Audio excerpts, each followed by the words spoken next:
हर एक सेल के अंदर एक महल जैसा स्ट्रक्चर होता है जिसको बोलते हैं न्यूक्लियस। हर एक सेल के अंदर महल जैसा स्ट्रक्चर होता है जिसको बोलते हैं न्यूक्लियस। अब न्यूक्लियस में कौन रहता है? राजा राजकुमारी रहते हैं ना, महल में राजा राजकुमारी रहते हैं। वैसे आपकी मम्मी के 23 डीएनए आपके न्यूक्लियस में रहते हैं, आपके पापा के 23 डीएनए आपके न्यूक्लियस के अंदर रहते हैं। मतलब 46 डीएनए होते हैं, जिसमें 23 आपके पापा के रहते हैं, 23 आपकी मम्मा के रहते हैं। ये दोनों डीएनए साथ में रहते हैं, एकदम मस्त हक हक करके गले मिल मिल के रहते हैं। आपके मम्मी पापा का तलाक हो सकता है और दोनों अलग हो सकते हैं, पर आपके जो सेल के अंदर जो महल जैसा स्ट्रक्चर है उसके अंदर जो डीएनए वो कभी अलग नहीं होंगे। आप उनके प्यार की निशानी हो, तो जो भी आज हो आप, वो आपकी मम्मी पापा की निशानी हो। तो मम्मी ने आपको 23 डीएनए दिया था, पापा ने आपको 23 डीएनए दिया था। ये इस न्यूक्लियस में बंद है। न्यूक्लियस एक महल की तरह होता है, ये महल में से लोग निकल नहीं सकते। तो ये जो न्यूक्लियस होते हैं ना, इसकी 2 दीवारें होती हैं, अंदर की दीवार और बाहर की दीवार। अंदर की दीवार और बाहर की दीवार। तो ये अंदर वाली दीवार दिख रही है ब्लैक कलर में, फिर इसके बाहर वाली एक दीवार होती है जो बाहर की तरफ दिख रही है। तो जो अंदर की दीवार है उसको बोलते हैं इनर मेम्ब्रेन, और बाहर की जो वॉल है उसको बोलते हैं आउटर मेम्ब्रेन। तो they are 2 layers, inner membrane and outer membrane. तो nucleus has 2 layer, inner membrane and outer membrane. ये जो आउटर मेम्ब्रेन है ना, ये बनाता है एंडोप्लाज्मिक रेटिकुलम। तो आज का टॉपिक है हमारा एंडोप्लाज्मिक रेटिकुलम। रेटिकुलम मतलब वेब के जैसा। अभी मकड़ी के जाले को देखा होगा ना, तो वैसे ही बाहर का जो मेम्ब्रेन है ना, न्यूक्लियस का जो महल का बाहर का मेम्ब्रेन है ना, वो बनाता है एक जाला जिसको बोलते हैं रेटिकुलम। तो ये पानी के अंदर है, हमारे सेल के अंदर पानी होता है और पानी के अंदर न्यूक्लियस है, महल है। तो इमेजिन करो आप पानी के अंदर घुसे, उसके बाद तैरोगे और फिर आपके बीच में एक महल पड़ा हुआ है। तो वो जो पानी है ना, और उसके अंदर शक्कर, प्रोटीन, चर्बी, दुनिया भर की चीजें, तो ऐसे पानी को बोलते हैं प्लाज्मा। तो उस प्लाज्म बोलते हैं, तो इसको साइटोप्लाज्म बोलते हैं। तो ये अंदर की तरफ है, पानी का जो अंदर वाला पार्ट है ना, पानी बाहर भी है थोड़ा सेल के, थोड़ा अंदर भी है, अंदर के भी एकदम अंदर है, इसलिए इसका नाम है एंडोप्लाज्मिक। मतलब पानी के अंदर है धागा। इनसाइड द पानी देयर इज अ वेब। आप जब सेल के अंदर पानी देखोगे ऐसा लगता है नेटवर्क लगा है, ऐसा लगता है मकड़ी का जाला फैला हुआ है। इस मकड़ी के जाले जैसे स्ट्रक्चर को बोलते हैं रेटिकुलम। तो एक साइंटिस्ट थे जिनका नाम था पोर्टर। क्या नाम था? पोर्टर। तो वो एक जमाने में देख रहे थे कि औरतों का एक पर्स होता था इंग्लैंड में, औरतें एक पर्स कैरी करती थी जिसके पर्स के अंदर धागे जैसे स्ट्रक्चर होते थे, उसको बोलते थे रेटिकुलम। तो ये जो न्यूक्लियस के बाहर से निकल रहा है, न्यूक्लियस की बाहर वाली दीवार से धागे जैसा स्ट्रक्चर निकल रहा है, जाली जैसा स्ट्रक्चर निकल रहा है, इसका नाम रेटिकुलम है। तो ये सेल के अंदर के पानी के अंदर है, इसलिए इसका नाम है एंडोप्लाज्मिक रेटिकुलम। एंडो मतलब इनसाइड, प्लाज्मिक मतलब साइटोप्लाज्म, और रेटिकुलम मतलब वेब जैसा, मकड़ी के जाले जैसा। तो हमारी जो न्यूक्लियस है, जो दीवार थी न्यूक्लियस की, ये बाहर वाली जो लेयर है ना, ये बनाती है ये नेटवर्क। अंदर वाली लेयर नहीं बनाती, तो बाहर वाली को बोलते हैं आउटर मेम्ब्रेन। तो ये आउटर मेम्ब्रेन बनाती है ये नेटवर्क। इस नेटवर्क का नाम है एंडोप्लाज्मिक रेटिकुलम। तो मकड़ी जैसे जाला बनाती है ना, वैसे महल के बाहर एक जाला है। अब मकड़ी जाला क्यों बनाती है, आपने कभी गौर किया है? मकड़ी चाहती है उसके जाले में कोई कीड़ा फंस जाए। मकड़ी को घर बनाने में कोई इंटरेस्ट नहीं है। आपने कोई भी मकड़ी आप देखोगे ना आजू बाजू, उसको घर बनाने में कोई इंटरेस्ट नहीं है। उसको उस जाले के अंदर है ना कीड़े मकोड़े फंसाने होते हैं, तितलियां फंसानी होती हैं। तो तितलियां जो बेचारी मस्त उड़ रही है ना ऐसे ऊफ हवा में, तो ये तितलियां ना कभी कभी जाले में फंस जाती है और फिर मकड़ी उनको मस्त लपेटती है। जैसे मम्मी लोग को लपेटते ना, वैसे मकड़ी उनको मस्त मस्त लपेटती है। मम्मी वो जो इजिप्ट में रहती थी ना, तो उनको लपेटते थे, वैसे मकड़ी मस्त लपेटती है, फिर उनको खाती है। अरे मकड़ी ने अपने पति को नहीं छोड़ा। जब वो लोग सेक्स करते हैं ना, तो पति को मौत देनी पड़ती है। मतलब वो प्रेग्नेंट जब रहती है ना, तो पति बोलता है मेरे को खा लेते, वो खाना मिले या ना मिले मेरे को खा ले, तो वो अपने पति को खा लेती है, दूसरी बात है छोड़ लो। तो मकड़ी के जाले में चीजें फंसती है, जैसे तितली फंसती है वैसे, तो इस जाले में भी कुछ फंसेगा, हम लोग बात करेंगे उसकी। तो ये जाला जैसा स्ट्रक्चर, इसका नाम है एंडोप्लाज्मिक रेटिकुलम। साइंटिस्ट लोग ने देखा तो इसको मालूम पड़ा इसके 3 पार्ट हैं। कितने पार्ट हैं? 3 पार्ट हैं। कितने पार्ट है? 3 पार्ट हैं। इसमें जो पार्ट है ना, उसका नाम, पहले वाले का नाम है सिस्टर्नी, दूसरे वाले का नाम है ट्यूब्यूल, और तीसरे वाले नाम का वेसिकल। तो ये जो जाला जैसा स्ट्रक्चर था महल के बाहर, इसके 3 पार्ट हैं। इसके 3 पार्ट हैं, सिस्टर्ने, ट्यूब्यूल और वेसिकल। अब सिस्टर्ने क्या है? जो इनर आउटर मेम्ब्रेन के पास होता है वो है सिस्टर्ने, और जो आउटर मेम्ब्रेन से दूर होता है वो है ट्यूब्यूल। सिस्टर्न है बेसिकली जो पुराने ज़माने में चाय पीते थे अपन, तो चाय पीने के पास नीचे एक प्याला रहता था ना, उसके ऊपर रखते थे, सॉसर बोलते हैं उसके ऊपर चाय। अमीर लोग के बड़े नखड़े होते थे तो अमीर लोग इस पर चाय रखते थे फिर घटकते थे ना, तो ऐसे सॉसर होता था। तो वैसे सिस्टर्न है सॉसर जैसे, सॉसर का प्लेट देखा होगा ना, जैसे बर्तन खाने वाले बर्तन, तो ये खाने के बर्तन की तरह दिखता है, तो इसलिए इसका नाम सिस्टर्न है। अब ये ट्यूब्यूल मोटी मोटी पाइप रहती है, सिस्टर्न थोड़ा पतला रहता है। अभी खाने का बर्तन कितना पतला रहता है, और ये मोटी मोटी पाइप है, जो मोटी मोटी पानी वाली पाइप देखे होंगे ना, वैसे मोटी मोटी पाइप दिखती है ये, इसलिए इसका नाम ट्यूब्यूल है। और इस ट्यूब्यूल और सिस्टर्न से कुछ बॉल जैसे स्ट्रक्चर निकलते हैं, ये बॉल के अंदर केमिकल भरते हैं, तो ये बॉल को बोलते हैं वेसिकल। क्या बोलते हैं? वेसिकल। सिस्टर्न छोटू होता है has compare to tubules. Cistern खाली 50 माइक्रोमीटर का है, मतलब 50 लिखने का, उसके आगे 6 जीरो लगा दो, 1 2 3 4 5 6, और उसके आगे पहले वाले जीरो के बाद एक डॉट लगा दो, तो इतना छोटा है आपका सिस्टर्न है। तो आपको सोचो कितने महंगे माइक्रोस्कोप में देखना पड़ेगा, तो इतना पिद्दू सा है सिस्टर्न है, वह है माइक्रोमीटर। कितना है? माइक्रोमीटर 50 माइक्रोमीटर, मतलब 0.0005 5 बार जीरो लगाओ, 0.6 बार जीरो लगाओगे, पर पहले पॉइंट जीरो के बाद एक पॉइंट लगा दो, उतना सेंटीमीटर है, इतना छोटू होता है आपका सिस्टर्न है। पर ट्यूब्यूल थोड़ा बड़ा हो सकता है, ये 50 से 139 माइक्रोमीटर तक हो सकता है। ट्यूब्यूल थोड़ा मोटा है, ये पाइप थोड़ी मोटी होती है एज कम्पेयर टू। और वेसिकल सबसे बड़ा होता है, वेसिकल और भी बड़े हो सकते हैं, मैंने छोटू बनाया है, पर वेसिकल छोटू भी हो सकते हैं, बड़ू भी हो सकते हैं, अलग अलग टाइप के वेसिकल होते हैं। तो एक एंडोप्लाज्मिक रेटिकुलम के अंदर 3 चीज़ आती है, वेसिकल, ट्यूब्यूल और सिस्टर्न। सिस्टर्न पास में होते हैं न्यूक्लियर मेम्ब्रेन के, आउटर न्यूक्लियर मेम्ब्रेन के, ट्यूब्यूल दूर की तरफ होते हैं, और वेसिकल निकलते हैं इन दोनों में से। अब हर सेल में ज़्यादातर सेल में ट्यूब्यूल है, पर हर सेल में सिस्टर्न नहीं है, आप ऐसे याद रख सकते हो। अब ये जो नेटवर्क है, अभी मैंने क्या बोला था, मकड़ी के जाले में चीज़ें फंसती हैं ना, तो इसमें भी चीज़ें फंसती हैं। अभी क्या फंसती हैं? बेसिकली इस महल, ये जो न्यूक्लियस है ना, एक महल की तरह होता है जिसके अंदर डीएनए रहते थे। डीएनए राजा और राजकुमारी थे, मस्त बैठे महल में, कुछ काम धंधा नहीं है लोग को, ठीक है। इनका काम कौन करता है? इनका काम करते हैं आरएनए। ये आरएनए निकलते हैं, ये आरएनए निकलते हैं खड्डे से, उस खड्डे को बोलते हैं न्यूक्लियर पोर। इस महल में, न्यूक्लियस एक महल की तरह जिसमें छोटे छोटे दरवाजे हैं, जिसको बोलते हैं न्यूक्लियर पोर, खड्डे की तरह है। इस खड्डे में से नौकर लोग निकलते, पर राजा रानी बंद है महल में, ये लोग कभी निकल नहीं सकते। आपका डीएनए न्यूक्लियस से निकल नहीं सकता, पर नौकर लोग निकल सकते हैं। 3 टाइप के नौकर होते हैं। एक का नाम है राइबोसोमल आरएनए। ये राइबोसोमल आरएनए जैसे ही महल से निकलता है, समझो ये इधर से निकला, तो बहुत सारी एंजाइम इंतजार कर रही है, अरे मेरा राइबोसोम कब आएगा, तो अपने राइबोसोम गर्लफ्रेंड की तरह इमेजिन करो। तो एक नौकरानी निकली महल से जिसका नाम था राइबोसोमल आरएनए, ये महल से मस्त निकली, ठीक है। अभी उसने देखी बड़ा खूबसूरत लड़का है, तो ये नौकरानी जाके और ये लड़का दोनों चुम्मा चाटी मस्त चिपकने लग गए और बन गए राइबोसोम। क्या बन गए? राइबोसोम। क्या बन गए? राइबोसोम।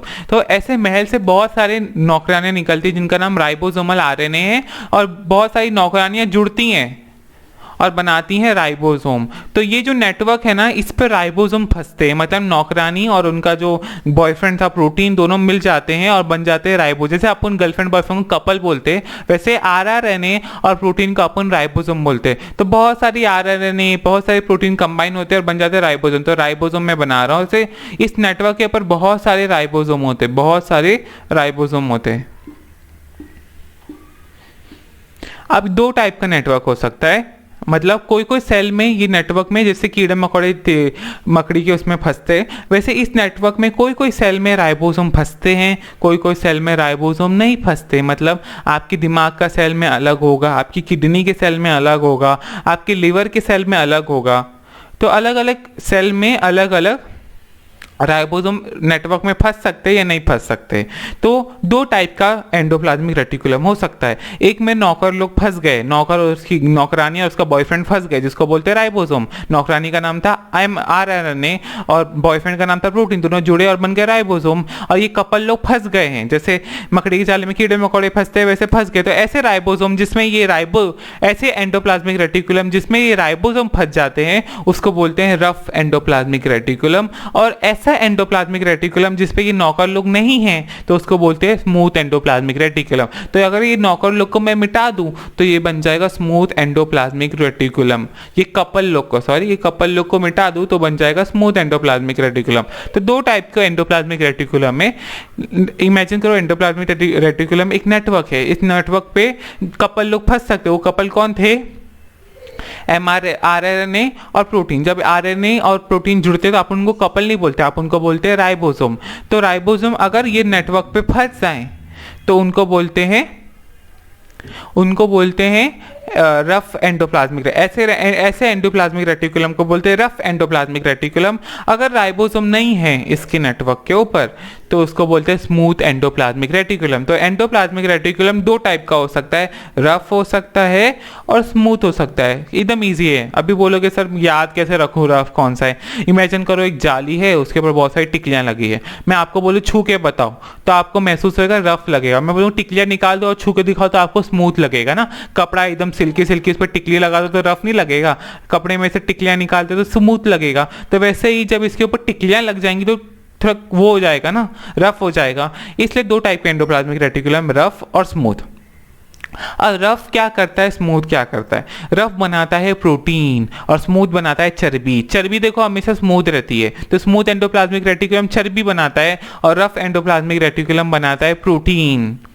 अब एग्जाम्पल कहते हैं तो समझ में आएगा। इमेजिन करो कि क्या बोलते आपके नाक में से सेमन निकलता होगा, है ना, आपके मुंह से सेमन निकलता होगा। तो इस सेमन में होता क्या है? प्रोटीन्स, उसको बोलते हैं म्यूसिन। तो म्यूसिन एक टाइप का कार्बोहाइड्रेट रहता है उसके अंदर और थोड़ी बहुत चर्बियाँ भी होती है, थोड़ा थोड़ा प्रोटीन्स भी होता है। तो प्रोटीन रहता है ना, तो प्रोटीन रहने के लिए अपने को चाहिए रफ एंडोप्लाज्मिक रेटिकुलम। तो सेमर जब निकलता है तो इमेजिन करो रफ एंडोप्लाज्मिक रेटिकुलम बना रहा है प्रोटीन। वो छोड़ो, अभी आपने सुना होगा पैंक्रियास जानते होंगे। तो पैंक्रियास, जब भी आप शक्कर खाते हो, फॉर एग्जाम्पल आपने भर भर के शक्कर खाई, तो शक्कर खाते हो ना, तो वो शक्कर है ना खून में चली जाती है। जो भी खाना खाते हो, फ्राइड राइस खा रहे हो, नूडल्स खा रहे हो, बिरयानी खा रहे हो, ये बिरयानी, फ्राइड राइस, नूडल्स सब आपके खून में जाती है और ये खून को गाढ़ा कर देती है। आप इमेजिन करो पानी दो, उसके अंदर शक्कर डालो, मिला दो तो पानी गाढ़ा हो जाता है ना, जो जूस का पानी। तो वैसे आपका खून गाढ़ा हो जाता है। तो अगर खून गाढ़ा हो जाएगा तो दिल को ज़्यादा काम करना पड़ेगा। जो आपका दिल है ना, अभी समझो खून गाढ़ा होगा, दिल को ज़्यादा काम करना पड़ेगा, दिल को ताकत लगेगी और दिल को ताकत लगेगी तो शायद आपको दिल की बीमारी हो जाएगी, हार्ट अटैक भी आ सकता है, ज़्यादा शक्कर होगी बॉडी के अंदर। तो हम नहीं चाहते हमारा बीपी बढ़ जाए, हम नहीं चाहते हमको हार्ट अटैक आए, हम नहीं चाहते हमारे साथ कुछ स्ट्रोक आ जाए। मतलब अगर ज़्यादा दिल काम करने लगेगा तो आपके दिमाग की नसें, इधर उधर की नसें फट सकती हैं, उसको बोलते हैं स्ट्रोक। तो हम नहीं चाहते कि ऐसा हो। तो हम नहीं चाहते हमारी बॉडी की खून में ज़्यादा शक्कर हो, जो आपने भर भर के खाया वो शक्कर ज़्यादा ना घूमे। तो हमारी बॉडी में एक जगह होती है जिसको बोलते हैं पैंक्रियास। तो पैंक्रियास यहाँ पे रहता है, वो पैंक्रियास निकालता है एक हार्मोन जिसको बोलते हैं इंसुलिन। क्या बोलते हैं? इंसुलिन। इंसुलिन एक केमिकल है जो हमारा पैंक्रियास निकालता है। ये केमिकल खून में जाता है और इस शक्करों को दिमाग के सेल में फेंकेगा, अलग अलग हड्डियों के सेल में फेंकेगा। तो इसके खून में शक्कर कम हो जाएगा और खून में शक्कर कम होएगा तो आपके दिल को ताकत ज़्यादा लगाने की ज़रूरत नहीं पड़ेगी। तो आपके लिए पैंक्रियास बहुत काम है। और पैंक्रियास के सेल के अंदर जो बीटा सेल्स हैं उनके अंदर आपको रफ एंडोप्लाज्मिक रेटिकुलम मिलेगा। मतलब रफ एंडोप्लाज्मिक रेटिकुलम मतलब ये नौकर लोग बैठे होंगे, नौकर और उसकी गर्लफ्रेंड, ऐसा नौकर जिसका नाम था आरएनए और प्रोटीन जुड़ के राइबोसोम बन गए थे। तो एक कपल लोग मस्त बैठे होंगे रफ एंडोप्लाज्मिक रेटिकुलम। तो एक एग्जांपल है म्यूकस, एक ऐसा रेटिकुलम जिसमें अपनी क्या बोलते हैं राइबोसोम बैठे हो। राइबोसोम क्या है? आरएनए और प्रोटीन्स गर्लफ्रेंड बॉयफ्रेंड जुड़ के बैठे हैं जो उस नेटवर्क पे, तो बोलते हैं उसको रफ एंडोप्लाज्मिक रेटिकुलम। अगर शक्कर की मात्रा खून में कम नहीं होगी, रफ एंडोप्लाज्मिक रेटिकुलम नहीं होगा तो सेमड़ नहीं आएगा। देखो हमारे मुंह, हमारे थुक में भी सेमड़ होता है, हमारी नाक में भी सेमड़ होता है। ये सेमड़ गंदे गंदे बैक्टीरिया को पकड़ता है और खत्म कर देता है। अगर सेमड़ नहीं रहेगा तो बैक्टीरिया घुस जाएंगे और आप हमेशा बीमार होगे। तो रफ एंडोप्लाज्मिक रेटिकुलम बहुत काम की चीज़ है। अब ये जो राइबोसोम थे इनको हटा दो, मतलब नौकरानी और उसके बॉयफ्रेंड को हटा दो, तो बन जाता है स्मूथ एंडोप्लाज्मिक रेटिकुलम। अब कोई जाली के ऊपर कुछ है ही नहीं टिकलियां, तो स्मूथ ही लगेगा ना, सिल्क कपड़े में टिकलियां ही नहीं तो स्मूथ ही लगेगा। तो स्मूथ एंडोप्लाज्मिक रेटिकुलम में ये राइबोसोम नहीं होते, तो रफ एंडोप्लाज्मिक रेटिकुलम में राइबोसोम प्रेजेंट होते हैं, स्मूथ एंडोप्लाज्मिक रेटिकुलम में राइबोसोम एब्सेंट होते हैं, मतलब नहीं रहते। अब स्मूथ एंडोप्लाज्मिक रेटिकुलम क्या करता है? रफ एंडोप्लाज्मिक रेटिकुलम प्रोटीन बनाता था। कैसा प्रोटीन? एंटीबायोटिक्स बना रहा था, इंसुलिन हार्मोन बना रहा था, ये भी प्रोटीन ही है। और उसके बाद प्रोटीन एक चीज़ होती है, जैसे खाने में शक्कर होती है, चर्बी होती है, तो प्रोटीन भी होता है। तो प्रोटीन बना, इंसुलिन बनाया था, म्यूसिन बनाया था, अब एंटीबायोटिक्स बनाया था, एंटीबॉडीज बनाया था। तो एंटीबॉडीज, इंसुलिन वगैरह वगैरह ये तो इसी ने बनाया था, रफ एंडोप्लाज्मिक रेटिकुलम ने। अब स्मूथ एंडोप्लाज्मिक रेटिकुलम क्या करता है? स्मूथ एंडोप्लाज्मिक रेटिकुलम चर्बी बनाता है, स्टेरॉइड्स बनाता है। अभी स्मूथ एंडोप्लाज्मिक रेटिकुलम आपको कहाँ मिलेगा? स्मूथ एंडोप्लाज्मिक रेटिकुलम आपको टेस्टीज और ओवरी में मिलेगा। टेस्टिस और ओवरी, टेस्टी मेल में टेस्टिस होती है, फीमेल में ओवरी होती है। अब ये लड़का लड़का क्यों है, लड़की लड़की क्यों है? क्योंकि उनके पास क्या बोलते हैं, स्मूथ एंडोप्लाज्मिक रेटिकुलम है उनके टेस्टिस के सेल के अंदर। स्मूथ एंडोप्लाज्मिक रेटिकुलम क्या करते हैं? स्मूथ एंडोप्लाज्मिक रेटिकुलम बनाता है सेक्स हार्मोन या कोई भी केमिकल चर्बी वाले हार्मोन। आपकी किडनी के ऊपर भी ग्लैंड होते हैं जिसको बोलते हैं एड्रिनल ग्लैंड, उधर भी बनते हैं बहुत सारे केमिकल, वो भी है स्मूथ एंडोप्लाज्मिक रेटिकुलम की देन। तो लड़का लड़का क्यों है? टेस्टोस्टेरोन की वजह से। लड़की लड़की क्यों है? एस्ट्रोजन की वजह से। तो टेस्टोस्टेरोन कौन बनाता है? Smooth endoplasmic reticulum. एस्ट्रोजन कौन बनाता है? Smooth endoplasmic reticulum. पर ये तो सबको पता है, तुमको क्या पता होना चाहिए? तुम्हें ये नहीं पता होगा कि जो एस्ट्रोजन है ये टेस्टोस्टेरोन से बनता है। अभी टेस्टोस्टेरोन करता क्या है तभी समझ में आएगा। तो लड़का एकदम मस्कुलर होता है, उसके पास मस्त बॉडी होती है, तो ऐसे ऐसे दिखाते हैं ना लड़के लोग, जिम जाते हैं अपनी बॉडी दिखाते, तो जो बॉडी होती है ना ये टेस्टोस्टेरोन की देन है। टेस्टोस्टेरोन लड़के की आवाज़ गहरी कर देता है, तो उसके टेस्टिस से सेल में स्मूथ एंडोप्लाज्मिक रेटिकुलम होते हैं, ये बोलते हैं टेस्टोस्टेरोन बनाते हैं। कैसे बनाते हैं? कोलेस्ट्रॉल लेके। तो चर्बी जो होती है ना, चर्बी एक कोलेस्ट्रॉल होता है जिसकी बुराइयां सुनी होंगी आपने, पर कोलेस्ट्रॉल नहीं होगा तो आप बाप नहीं बन पाओगे। बाप नहीं कैसे नहीं बन पाओगे? कोलेस्ट्रॉल नहीं होगा तो टेस्टोस्टेरोन नहीं बनेगा, टेस्टोस्टेरोन नहीं बनेगा तो आप कभी पिताजी नहीं बन पाओगे। तो कोलेस्ट्रॉल जाके हमारे टेस्टिस में कोलेस्ट्रॉल जाता है, फिर वो कोलेस्ट्रॉल स्मूथ एंडोप्लाज्मिक रेटिकुलम में जाता है और स्मूथ एंडोप्लाज्मिक रेटिकुलम में टेस्टोस्टेरोन बनता है। टेस्टोस्टेरोन लड़के की आवाज़ गहरी कर देता है, लड़के को थोड़ा मस्कुलर कर देता है। लड़कों को बहुत बाल आते हैं ना बॉडी के ऊपर, दाढ़ी आती है, मूंछ आती है, ये टेस्टोस्टेरोन की देन है। तो टेस्टोस्टेरोन लड़का लड़के को बना देता है, लड़की को अभी लड़कियों के पास टेस्टोस्टेरोन बहुत कम होता है। लड़कों के पास भी एस्ट्रोजन होता है पर बहुत कम होता है, लड़कियों के पास भी टेस्टोस्टेरोन होता है, पर लड़कियों के पास तो टेस्टिस नहीं है, तो कैसे टेस्टोस्टेरोन आ रहा है? तो किडनी के ऊपर एक ग्लैंड होता है जिसको बोलते हैं एड्रीनल ग्लैंड।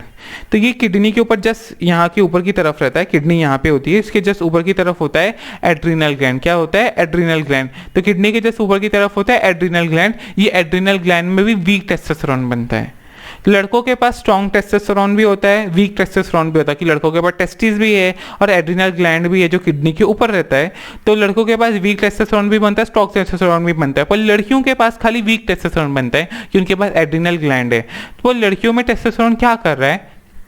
लड़कों को चलो बाल चाहिए थे, दाढ़ी आ रही थी और आवाज़ गहरी हो रही थी और मस्कुलर बने थे। लड़कियों को भी टेस्टोस्टेरोन क्या कर रहा है? लड़कियों में टेस्टोस्टेरोन लुबिडो के लिए रिस्पॉन्सिबल है, मतलब सेक्सुअल डिज़ायर। तो जो सेक्स करने का मन करता है ना, तो वो टेस्टोस्टेरोन की वजह से होता है। तो लड़कों में बहुत सारा टेस्टोस्टेरोन है, टेस्टिस भी बना रहा है, एड्रिनल ग्लैंड भी बना रहा है, तो भर भर करने का। लड़कों को देखो हमेशा ठरकी रहते हैं, कुछ अगर उनको वो नहीं चाहिए, लड़की ऐसी नहीं चाहिए, अमीर होनी चाहिए, ऐसा कुछ उनको नाटक नहीं, बस लड़की चाहिए उन लोग को। पर जो लड़कियां रहती हैं ना, उनको खाली लड़का ऐसे नहीं चाहिए होता है, बस पैसा वाला लड़का चाहिए होता है। उनके लिए सेक्स क्या बोलते हैं, सेक्स दूसरी प्रायोरिटी होती है। तो जो एड्रिनल ग्लैंड होता है ना किडनी के ऊपर, ये उनके अंदर कम टेस्टोस्टेरोन बनाता है, तो लड़कियों को चढ़ती कम है कि उनके पास कम टेस्टोस्टेरोन है। और अल्लाह का शुक्र थोड़ा टेस्टोस्टेरोन है, वरना चढ़ेगी नहीं कभी। तो थोड़ा टेस्टोस्टेरोन की वजह से चढ़ती है। तो लड़कियों में कम होता है टेस्टोस्टेरोन, तो कम चढ़ती है। और प्लस उनके अंदर ज़्यादा सेक्सुअल कैरेक्टरिस्टिक, जैसे मेल में दाढ़ी आई थी, उनको दाढ़ी नहीं आती। अगर लड़कियों में टेस्टोस्टेरोन ज़्यादा हो गया तो दाढ़ी आ सकती है, पर लड़कियों में कम ही होता है, तो दाढ़ी वगैरह, आवाज़ गहरी नहीं होती जैसे मेल्स में होता है। तो ये जो थोड़ा सा टेस्टोस्टेरोन है लड़कियों के अंदर वो लिबिडो के लिए रिस्पॉन्सिबल है, मतलब सेक्सुअल चीज़ों के लिए रिस्पॉन्सिबल है, चढ़ने के लिए रिस्पॉन्सिबल है। पर अभी क्या होता है ना, लड़कियां बुढ़ी हो गई, समझो कोई लड़की बुढ़ी हो गई तो उसको बोलते हैं तेरा मेंसेस खत्म हो गया, मतलब तेरा पीरियड खत्म हो गया, अब तेरा को सेक्स करने का मन नहीं है। ऐसा नहीं है, लड़की जब तक मरती नहीं तब तक उसके बॉडी के अंदर टेस्टोस्टेरोन बनता है थोड़ी मात्रा में। तो ये थोड़ी मात्रा में जो टेस्टोस्टेरोन बनता है ना वो सेक्सुअल डिज़ायर के लिए काफ़ी है। तब मतलब बुढ़ी होने के बाद भी सेक्सुअल डिज़ायर रहता है। पर यहाँ की औरतें क्या रहती है ना, बुढ़ी हो गई तो समाज को छुपाने के लिए मुँह तो नहीं बोलती हैं, पर ऐसा होता है। तो फीमेल में क्या होता है ना, ये टेस्टोस्टेरोन को एस्ट्रोजन बना देता है, एक हार्मोन बना दिया जाता है जिसकी वजह से फीमेल की बट बड़ी हो जाती है, फीमेल का ब्रेस्ट बड़ा हो जाता है। तो बड़ी बड़ी हीरोइनें दिखाती है ना ये बड़े हो गए, वो सब जो दिखाती हैं टीवी के अंदर सब नकली है, रियलिटी में ज़्यादा बड़े नहीं होते पर बड़े हो जाते। तो वो एस्ट्रोजन करता है। तो ये कौन बना रहा है, ये सब का सब स्मूथ एंडोप्लाज्मिक रेटिकुलम बना रहा है। मतलब टेस्टोस्टेरोन, एस्ट्रोजन, अगर स्मूथ एंडोप्लाज्मिक रेटिकुलम नहीं होगा तो आप ये सब चीज़ें कर ही नहीं सकते। तो स्मूथ एंडोप्लाज्मिक रेटिकुलम कहाँ मिलेगा आपको, इंटरस्टिशियल सेल में मिलेगा। मतलब टेस्टिस के अंदर एक सेल होता है जहाँ पे टेस्टोस्टेरोन बनता है जिसको बोलते हैं इंटरस्टिशियल सेल। तो आपको इंटरस्टिशियल सेल में मिलेगा, आपको मिलेगा लिवर के चर्बी में, और आपको चर्बी के सेल में आपको ये मिलेगा। अब ये जो अपना वो जो था क्या बोलते हैं स्मूथ रफ एंडोप्लाज्मिक रेटिकुलम आपको लीवर में मिलेगा। अभी लीवर में क्यों चाहिए था इतना रफ एंडोप्लाज्मिक रेटिकुलम, तो समझो आपकी गर्लफ्रेंड ने आपको धोखा दिया और आपको पता चल गया, जैसे क्राइम पेट्रोल देखा होगा ना, गर्लफ्रेंड ने धोखा दे दिया था, वो अपनी पत्नी को मारने के लिए जहर मिला देता है खाने के अंदर। तो आपकी बॉडी लीवर में बहुत सारे रफ एंडोप्लाज्मिक रेटिकुलम होते हैं जो ये केमिकल बनाते हैं, और ये केमिकल न्यूट्रलाइज कर देते हैं, मतलब कोई भी चीज़ों को न्यूट्रलाइज कर देते। और ये न्यूट्रलाइज क्या बोलते केमिकल को न्यूट्रलाइज करते हैं, और जिसकी वजह से मौत नहीं होती है, जिसकी वजह से मौत नहीं होती है। तो ये आपको बचाता है मौत से। तो कोई जहर खिला दिया तो आपके लिवर में बहुत सारे केमिकल बनते हैं जो जहर से बचाते हैं। अब एक ये रफ एंडोप्लाज्मिक रेटिकुलम भी जहर से बचाता है, पर स्मूथ एंडोप्लाज्मिक रेटिकुलम भी जहर से बचाता है। रफ एंडोप्लाज्मिक रेटिकुलम केमिकल बनाता है लिवर में, और ये केमिकल डिटॉक्सिफाई करते हैं, पर स्मूथ एंडोप्लाज्मिक रेटिकुलम भी ऐसे केमिकल बनाता है जो डिटॉक्सिफाई करते हैं। तो खाली रफ नहीं बनाता, स्मूथ भी बनाता है, पर स्मूथ को ज़्यादा प्रायोरिटी देती है कि स्मूथ ऐसे ऐसे केमिकल बनाता है जिससे हमारी मौत होने से बच जाए। अभी हम लोग कहीं पर भी जाते हैं, गाँव में खेती बाड़ी करते हैं तो अपन खेती करते हैं, तो खेती में अपन फर्टिलाइजर इस्तेमाल करते। अब लोगों को देखो ना, पेट्रोल जब पेट्रोल पंप के पास जाते हैं तो पेट्रोल को सूंघने लगते, लोग सिगरेट पीते हैं। तो ये सब जो केमिकल बन रहे हैं, तो ये स्मूथ एंडोप्लाज्मिक रेटिकुलम ऐसे केमिकल बनाएगा जो ये सब चीज़ों को डिटॉक्सिफाई कर दे। रफ एंडोप्लाज्मिक रेटिकुलम खाली लिवर में केमिकल बना रहा था, मतलब जो आपने खाना खाया वो उसी चीज़ को न्यूट्रलाइज कर सकता है। पर स्मूथ एंडोप्लाज्मिक रेटिकुलम इतनी जगह पे केमिकल बनाता है कि आपने गंदी सांस ली ना, वो केमिकल को भी स्मूथ एंडोप्लाज्मिक रेटिकुलम डिटॉक्सिफाई करेगा, मतलब जहर को कम कर देगा। यहाँ तक आपने अल्कोहल पिया तो उसको भी करता है स्मूथ एंडोप्लाज्मिक रेटिकुलम कम। तो आपके लिवर में रफ भी होते हैं, स्मूथ भी होते हैं, पर स्मूथ वाले जो है ना आपके लिवर में वो डिटॉक्सिफाई करते हैं अल्कोहल को, ड्रग्स को, और कोई भी केमिकल्स को जो गंदे गंदे केमिकल घुसे उनको डिटॉक्सिफाई करते हैं। और ये जो अपना रफ एंडोप्लाज्मिक रेटिकुलम है ये भी बहुत सारे केमिकल बनाता है जो वो भी डिटॉक्सिफाई करते हैं, दोनों डिटॉक्सिफाई करते हैं, पर स्मूथ एंडोप्लाज्मिक रेटिकुलम ज़्यादा रिस्पॉन्सिबल है डिटॉक्सिफिकेशन के लिए।